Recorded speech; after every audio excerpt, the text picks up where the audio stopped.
All right, ladies and gentlemen, we are back with our guest again, Mr. Kassius Brikkz from Pt2. Sure. So I wanted to ask this too, and it's like with you being a kind of a pioneer for the big body women and positivity and things like that. When you see situations like Lizzo in the media, it gets like it's on polar opposites, positive and negative feedback. Like you get some people that be like, let her live and she doing the thing. If she was slim, y'all wouldn't even say nothing. If it was Meg the Stallion twerking. Right. Go ahead, Meg. Go ahead. Do you boo boo? Right. Do you, man? Right. Yeah, that's cool. But then like you had Diddy's IG Live recently and she was on there and she started twerking again on it. But correction, he said because all the cussing. Because the cursing, yeah, it was the cursing. He did say that, but I don't believe him. But yeah, I know. Well, no, I watched the video. Like it was cussing a lot. Like, I was like, damn. That song, like I've heard some cuss words. I can string them together, but that song was stringing them together real strong. And it's like, and they were talking about, but what was her name? Drea Michelle. Like she played Back That Ass Up by Juvenile. Right. And she was twerking. Family friendly. You know, and she's in there doing it and twerking and getting it too. So do you like, are you kind of on the side of, you know, they should be able to live the same way, or how do you feel about that? I mean, I get where Diddy's coming from with the music, but like, come on, his kids are grown. Like, when his kids, like they heard your music that you produced. Yes, correct. So like, I think that he was kind of wrong for that. You know, like, don't blame it on the music. Like, we listen to shit like that every day. Your kids listen to it. You listen to it. We all grown now, so let her live. You know what I mean? So she was getting it too. She was getting. She was. I'll cut the live off because I felt some type of way. I was like, I'm gonna just ease on now. Why? You know, I think because I felt embarrassed for her because you know it's millions of people, and you got Diddy telling you to pump the brakes. Yeah. Like of all like people, you know, that's not like just anybody. Right, it's Diddy. Diddy. You got millions of people watching. I was like, oh. Yeah, and it's gonna be reposted in the Shade Room, Hollywood Unlocked. Everybody got that Lizzo go again, twerking when she should be. So yeah, so that was my thing. I was like, yeah. He should have let her Lizzo live. gives no fucks. She really don't. She don't give no fucks. So I need to be like Lizzo and not give no fucks. But she was on Tory Lanez live though. Oh, I heard Tory Lanez is a character, boy. I didn't hear about that. That was the craziest marketing move ever. Like he gained like 2 million followers from that shit. Yeah, he be wilding. He was basically encouraging Lizzo to do what she was doing. Basically, like he was like going to bed like real slow. He was directing it. He was directing everything. I mean, hey, look, you know, it's not a bad look because in the way we, like you said, in the world we live in, if he's gonna support it and encourage it and do it, people are gonna support him just the same.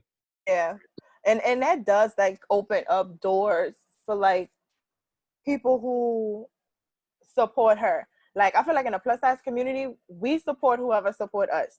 So if we see somebody like supporting Lizzo, we be like, oh, you good, you fam, we fuck with you. You fuck with us, you know, we fuck with you.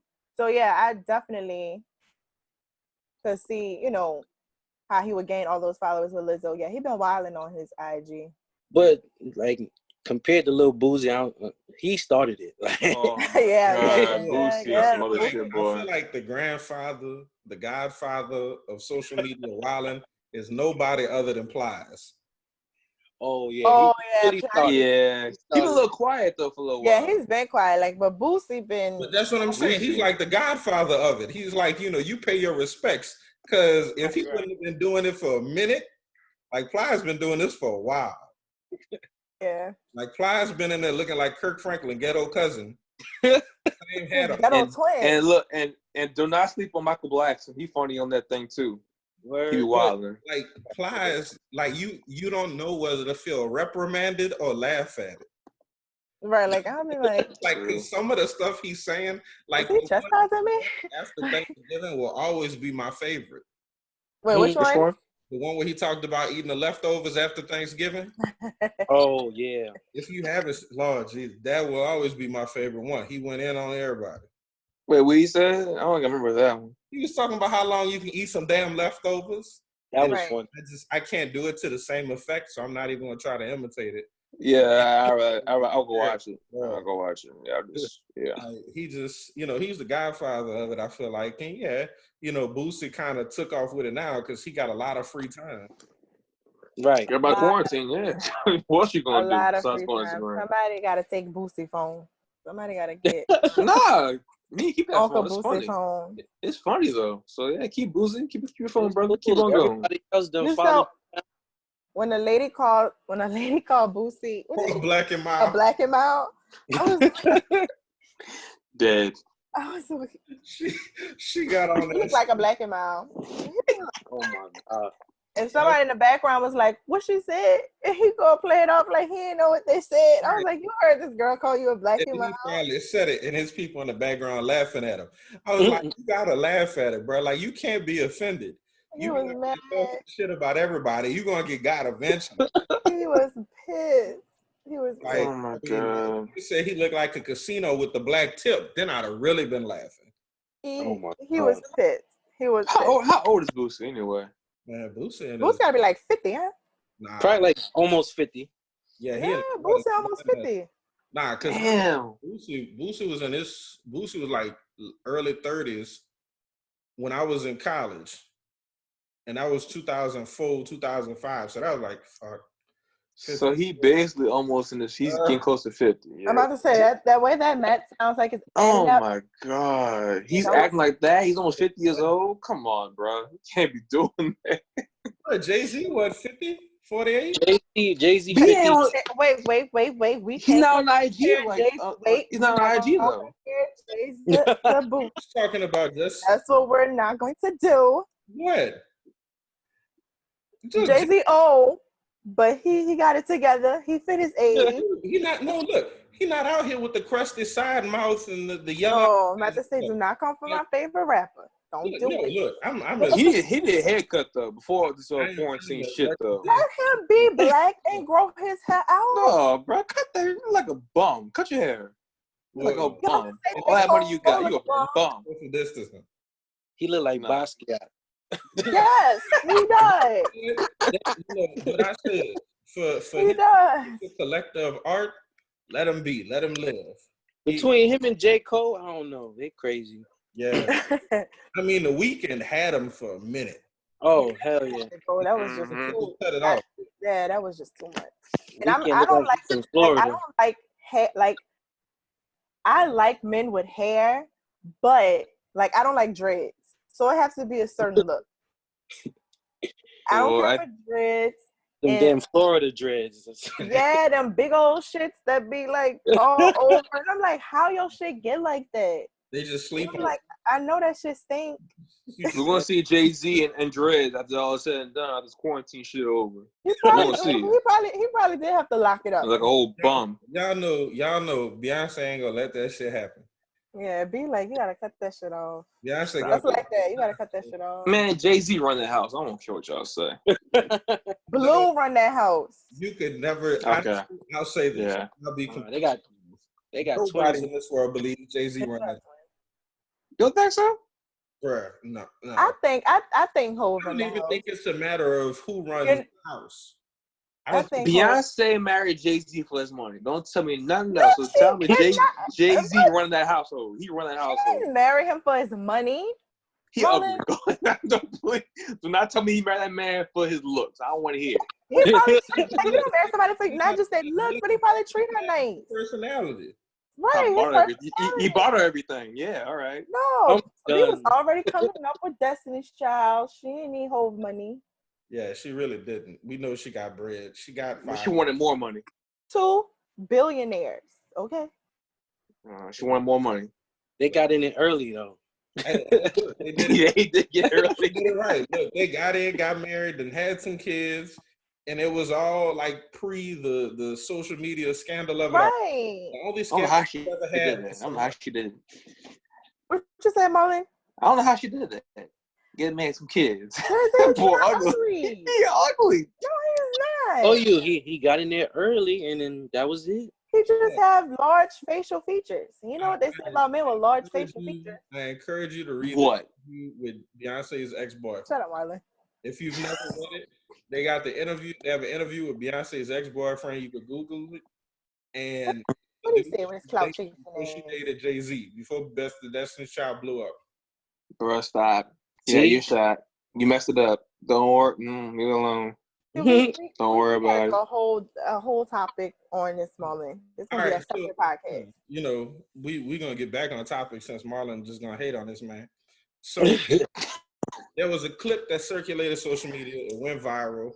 It was of Delroy Lindo. It was from a TV show. I want to say it was called The Good Fight, and it was like kind of set up like a Fox and Friends, the little news panel, and he was the only black person up there. And the white host of the show made the comment about, you know, rappers, black people being able to say nigga, the N-word. Right. And Delroy Lindo, playing as his character, looked at him dead in the face. So like no. No, like, say with me, y'all. Say with me. Come on, say it with me. Like, I'll help you. And that's a thing. You know, it's an issue because you have a lot of people. You have a lot of white people. Like, I come from a mixed family. My dad is black. My mom is white. I've never, and my mom's side of the family is like rural, well, not real rural, but they're from Kentucky. You know, my grandpa had a farm. He raised bloodhounds. Like, he was real country, flannel jacket, drinking jet black ass coffee. He was a lumberjack. In the morning, reading the newspaper. Like, that was him. Like, you know, Elmer Fudd with a little swag, without the speech impediment. And you know, I had an uncle. I remember my uncle, you know, head to toe black leather, motorcycle riding, all of that. Another uncle, pickup truck. You know, they would be who you would call good old boys. They were country from a small town in Kentucky. You know, my dad, New Orleans, old Creole family.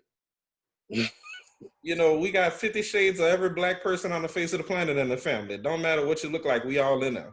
We have all Fenty colors, huh? That's it. We got all of them. From one end of the spectrum to the other. And it's like, I can't recall ever hearing someone on my mom's side of the family saying it. Like, they weren't racist people. They never treated me any kind of way that I ever saw or experienced. So when you see situations, and like I've seen it, I've experienced it. I've had white people call me a nigga and a nigga lover before. You know, my ex-wife was black. She's dark-skinned. You know, I grew up loving black women. I grew up in a city. Like, I didn't know nothing else. I was good with it all. But when you see situations like that, you know, how do you, like, have you ever has anybody white ever asked you? Or called you? No, they haven't. But I mean, like, I see, like, on social media, like on the internet, with, you know, white people might say it, like, just like how we say it, like nigga, like this nigga with the GA and then this nigga with the ER. Then if you say it with the ER, then, you know, I might feel away. But if you say it like, you know, how we say it around each other, then, you know, like a sense of slang, you know, I'm cool, you know, as long as you don't get too, you know, crazy or disrespect. So as long as you're not using it like in a disrespectful way. Exactly. I remember, like, I used to say the same thing. Like, I use the word nigga all the time. And it's just like in my vocab. Like, I don't even be mean to say it. I call white people niggas. I call Asian people niggas. I call everybody niggas. Exactly. So for me, it's just like, at the time I was like, oh, it's not a big deal as long as he don't say it with the ER. Right. I remember the first time I was called a nigger with the ER. Me and my mom, where were we? I think we were like going to Sam's or something. And this white man wanted the parking spot, but she had got it. Something happened in the parking lot. And he was like, y'all niggers, like, y'all stupid niggers. And I was just like, bro, we fighting. And my mom, like, Lord, like, she It wasn't. Yes. I don't take my mom in public because she's 0 to 100, like no in between. But for me, it was just everything she should. It was just like, damn, like I ain't never been like, I ain't never been calling nigga. Like we way in the 2000s. And Right. like you still want to take this word and use respectful. And I never forget they had an Italian man in the parking lot, like this tall, older, had to be like 50. And he was with his wife and he looked and he like cursed the man out. And he just like walked up to my mom and like gave her a hug. And he was like, I'm sorry, like that was, disrespectful. Like that word should have never been used. So for me, it kind of like changed my perspective in a sense. Because I have white friends, like white coworkers, and I don't even look at them as white because we're so close, like they're so down to earth. But at the same time, like he's very cautious of what he say, and I can sense that. But don't call me no nigga, a nigga. Don't say it around me if you're white. BK, so how old were you when that happened? How old were you? I was a teenager. I was old enough to understand. So what was your initial reaction? Like once your mom went off, obviously, but what was like your reaction? I'm bucking behind my mama, like, bitch, don't be you a nigga. Facts. But afterwards, it was like, because it upset my mom. She never cried, like ever. So after the situation, like she started crying, and I'm like crying, and that's when the man, like the Italian man, when he came over and like cursed the man out, and he apologized, and I'm like, damn, like that was just like it kind of was a moment that kind of changed my perspective of white people, because in my high school, it was right after Katrina. So we had teachers, like white teachers. Yeah. And I remember my math teacher literally telling me, like, look, if y'all don't get this, I don't, that's on y'all. I'm here to go to law school, my loans paid off. And I'm like, damn, like that's the type of people that you put in front of us in a school that's majority Black. Like, so it kind of like changed my perspective and how I view white people. Because, some people give them that image of, that savior image in a sense. And for me, it was just like, no, fuck, like I can't trust y'all. Y'all just as dirty and foul. I mean, they're going to say it regardless, though. I mean, even we're like around them, like they may like even think about it. They won't say it out loud, but don't say they'll it think for about me. it. Right. Like the whole that NASCAR driver, he said it. Yeah. And the way he said it, like, oh, what's up, nigga? Like, hello, nigga. Like basically, he said it so easily too, like without. Because he said it all the time. He says it all the time. I'm saying all the time. So it's like he got caught. He go, I'm sorry. Right. It was a slip of the tongue. You know what you said. You say it all the time, whether you use it. Wasn't a slip. Exactly. That's the thing. It wasn't a slip of the tongue. No. You say it all the time. Like a slip of the tongue is saying a word wrong. He said it casually. He knew what he was saying. And he said nigger. He didn't say nigga. He said nigger. Oh, he said it with the ER? See, I didn't the ER. Yeah, there's a clip. He's like actually like, say hello, like nigger. Like, ER. Like, I don't even know the sense of him using it because I didn't even watch the clip. Like, but I'll say this. I grew up, like I said, in the city. Predominantly Black. I went to predominantly Black schools. I was always viewed as the lightest, light-skinned Black guy in the room. That was it. Everybody knew, my dad come get me from school. Oh, is dad Black? Okay, cool. I'm Black like everybody else. I went to school with my cousins, hang out with them. I'm just like everybody else. And I didn't really have any issues. Mind you, it was never something I really said. It was a part of my vocabulary, but it wasn't something that was just like common speech for me. And then I remember I was in high school and I said it just offhanded. Like we were having a conversation. And I was like, what's up, nigga? Chilling. And we was like going to catch the bus or whatever. And it was funny because it was a Hispanic dude who was like in our group of friends who I was cool with, but I didn't really care for him much. He said something to me about it. And I looked at him like, but you're not Black though. That's like my biggest thing. Like, I'm glad you brought that up because that made me think of another story, and it's another Kevin Lopez story. I never forget. My dog. I was with April, and pulled up, and at this time I didn't know Kevin. It was at nighttime, And I think at the time he had pulled up, I think Smitty's girlfriend at the time was white. And so I just see at nighttime, because I know I can't see, these two white figures get out the car. And Kevin walks up and said, nigga, you ain't see me calling you?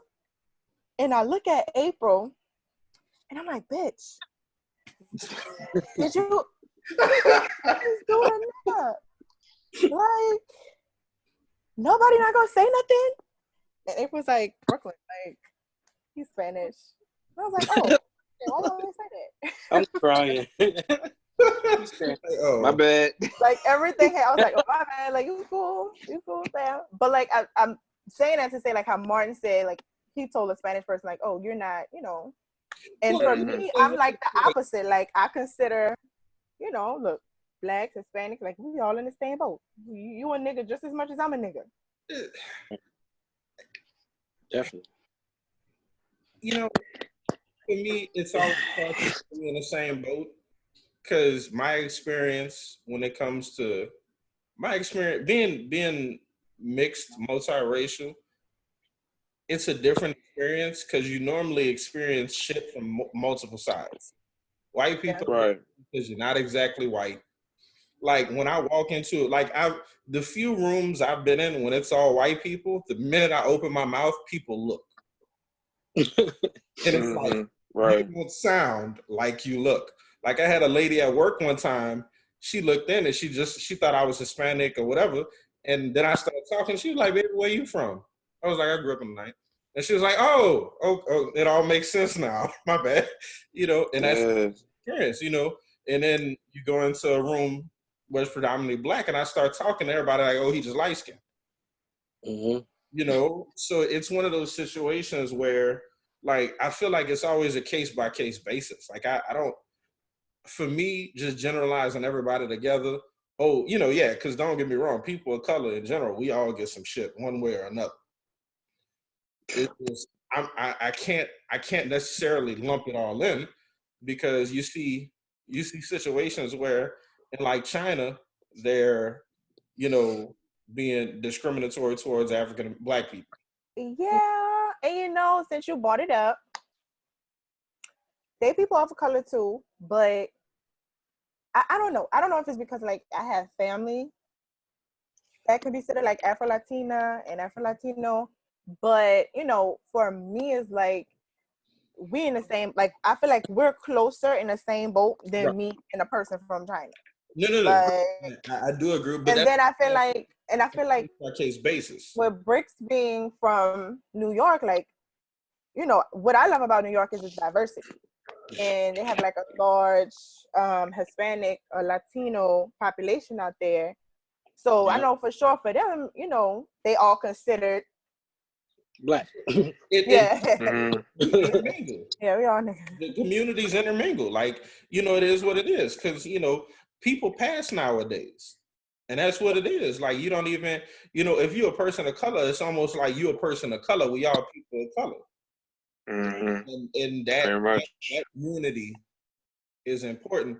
But I think in the context of, you know, saying nigga, the situations, like you have to look at the context of it, you know, because I know we've all seen like the viral videos of, you know, the Asian nail store owners that are being racist and discriminatory towards black people.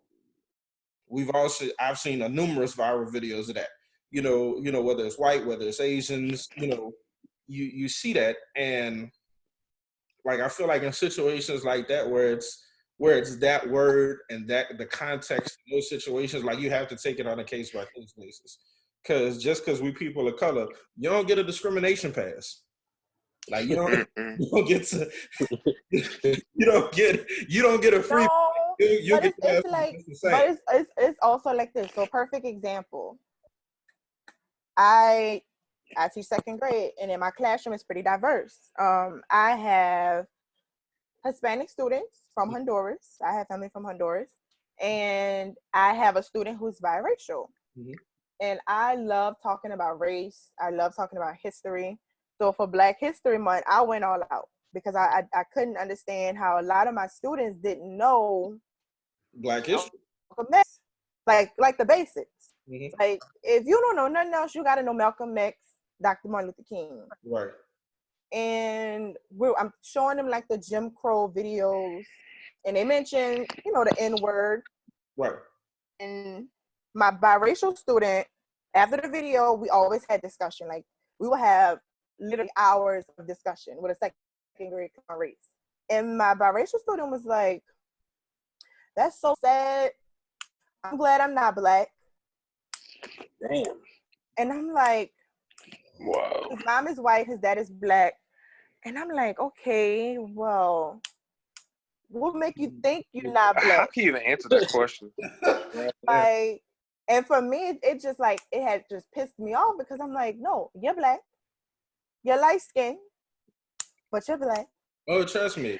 But he in second grade though, so I can't give him the benefit. I don't care. No, he let me should know. He's at the age where he should know that's better. like 7 years old. I knew I was black. I mean, Look, I looked white. I tell people, behavior-wise, I was white till I was about 13. I'll be honest. I was raised by my mom. All she did was listen to country music. I had a very monitored TV schedule. Like I ain't grew up on Martin and living single and Fresh Prince. yeah. I don't know. Wait, so Brick, what you think? You think you should know by 7 years old that you're black or white? I mean, he's mixed. I mean, Yeah, fucking right. Yes. I feel like that's something that your parents have to tell you, because look, you have to realize I'm the type of person, I see literally everything is in black and white. I don't want to hear nothing about nobody telling me, oh, I don't see color. I'm not that type of person. I don't want to hear that shit, because the life we live, everything is black and white, period. And like if you have a biracial child, a boy, it matters. Oh Lord, Brooklyn froze up.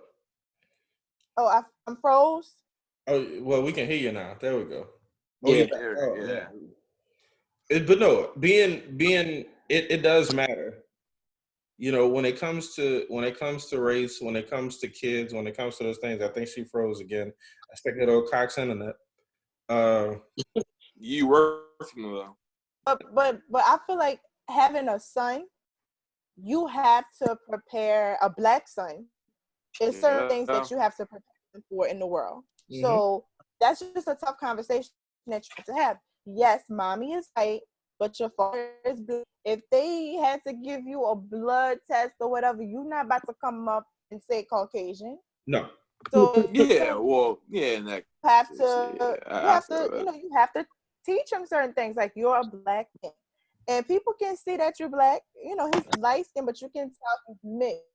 So it's not like what they call it, passe blanc. Passe blanc. I'm not about to just pass. Yeah, like.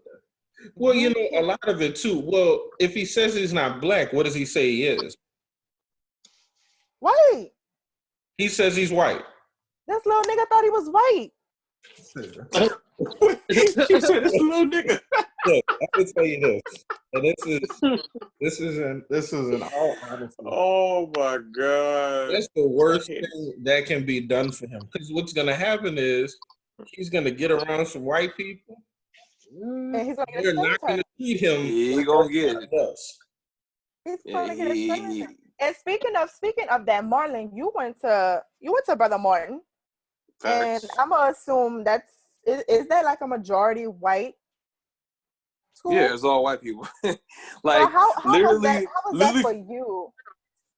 See, for me, because I went to kind of a predominantly white elementary school too, so I was kind of used to seeing a whole bunch of white people. So that transition was easy. Yeah, it was no problem for me. And as far as dealing with people saying white people saying N-word, I wasn't really around it, because for the most part, I was around a lot of black kids in my school, but if I was hanging around the white people, it never brought it towards me. So I was kind of fortunate to experience it.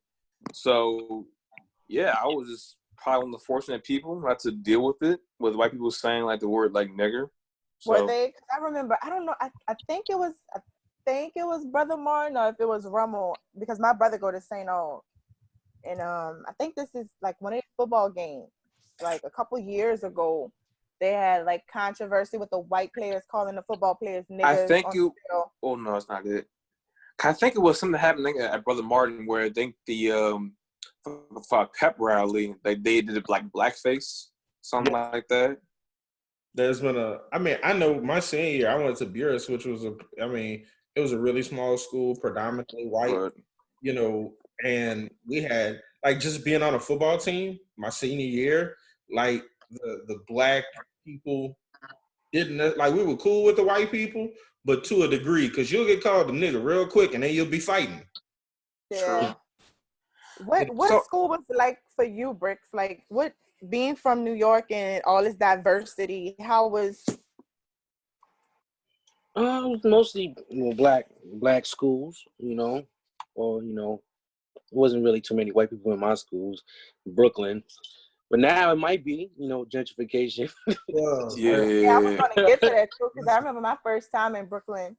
I don't know what I was expecting, but when I got in Williamsburg, I wasn't expecting Williamsburg. Oh yeah.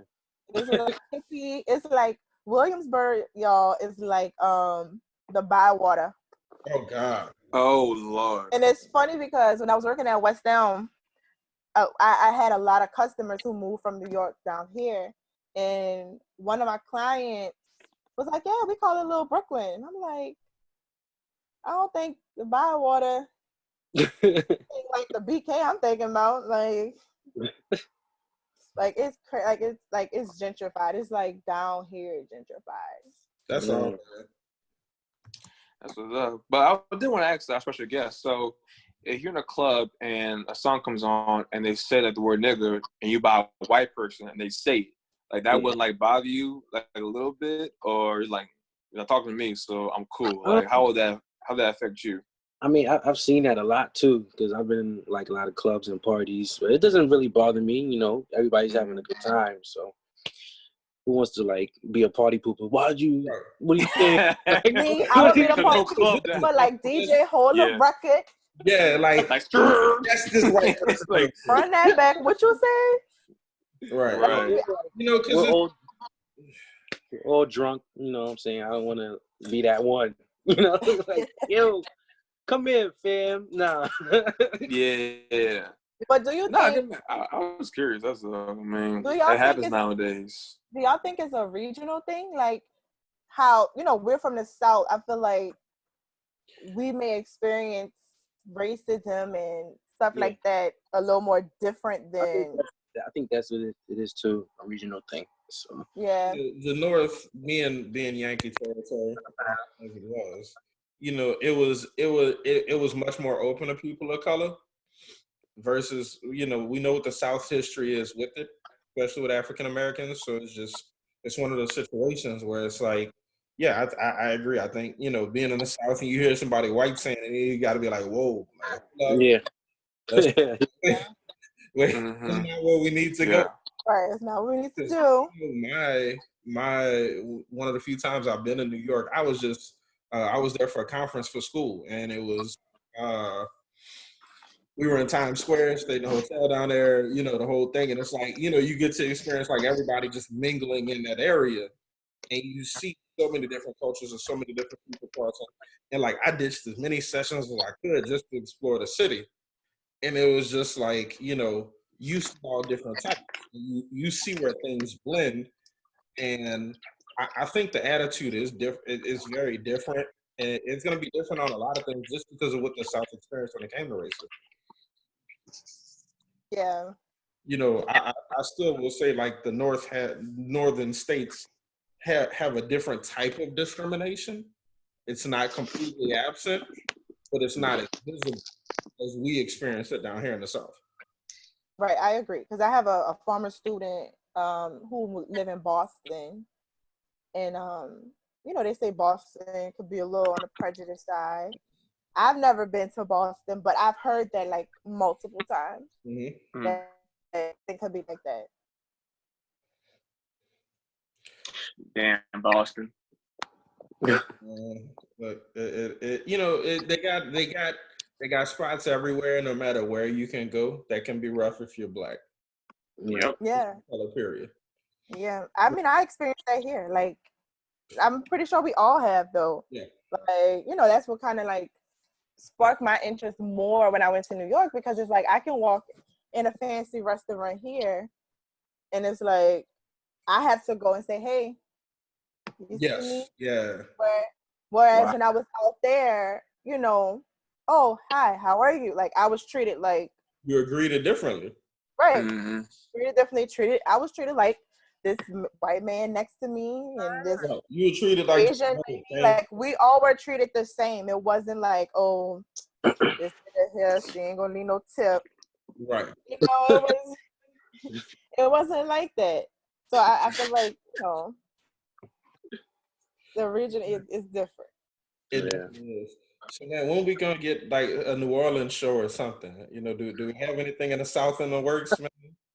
Yeah, I'm trying, man. It takes a lot of money and time.